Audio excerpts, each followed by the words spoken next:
जंगल के गहरे हिस्से में सुबह की हल्की रोशनी फैल रही थी।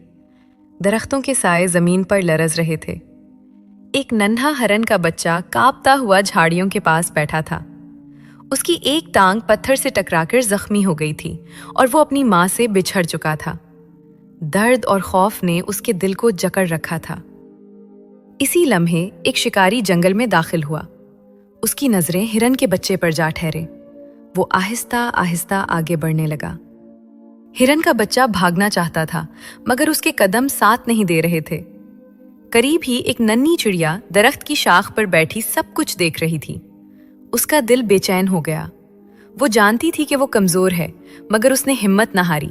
उसने फौरन उड़ान भरी और शिकारी के सर के गिर्द मिंडलाने लगी। कभी उसकी आंखों के सामने आती, कभी उसके कान के पास चीखती। शिकारी झुंझला गया। वो चिड़िया को पकड़ने के लिए इधर उधर दौड़ने लगा। चिड़िया जानबूझकर उसे जंगल के अंदर गहराई में ले गई।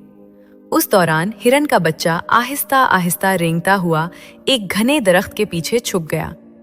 कुछ देर बाद शिकारी थक कर खाली हाथ वापस लौट गया। चिड़िया फौरन हिरन के बच्चे के पास आई। उसी वक्त कहीं से उसकी माँ की आवाज आई।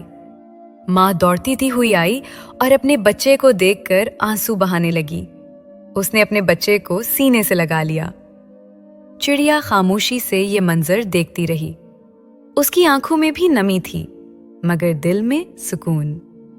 जंगल ने उस दिन सीखा कि नेकी का कद छोटा हो सकता है, मगर असर बहुत बड़ा होता है।